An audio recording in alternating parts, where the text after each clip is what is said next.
మహాసంకల్పం YouTube channel ప్రేక్షకులకు స్వాగతం సుస్వాగతం అండి. ఈరోజు మన ఛానల్లో నీతి కథల్లో ఈ రోజున ఒక నీతి కథ మనం చెప్పుకుందాం. ఈ నీతి కథ కాకి కొండ, తెలివైన కాకి గురించి ఈరోజు మనం ఈ నీతి కథలో చెప్పుకుందాం. ఒక అడవిలో ఒక కాకి ఉండేది. ఒక వేసవి కాలంలో దానికి విపరీతంగా దాహం వేసింది.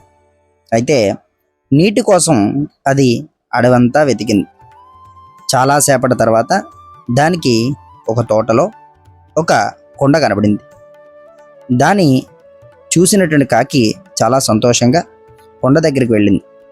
కానీ ఆ కొండలో నీరు చాలా అడుగున ఉంది. కాకి ఎంత ప్రయత్నించినా దాని ముక్కు నీటికి అందలేదు. కాకి నిరాశపడకుండా ఒక ఉపాయం ఆలోచించింది. చుట్టుపక్కల ఉన్న చిన్న చిన్న రాళ్లను చూసింది. తన ముక్కుతో ఒక్కొక్క రాయిని తెచ్చి కొండలో వేయడం మొదలుపెట్టింది. రాళ్ళు కింద పడే కొద్దీ కొండలోని నీరు మట్టం పైకి వచ్చింది. కాబట్టి నీరు పైకి రాగానే కాకి హాయిగా తాగి దాహం తీర్చుకుని సంతోషంగా ఎగిరిపోయింది.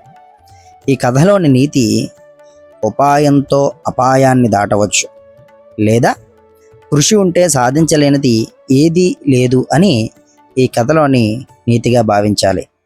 ఛానల్ సబ్స్క్రైబ్ చేసుకోండి. అలాగే ఈ సమాచారాన్ని 10 మందికి అందజేయండి.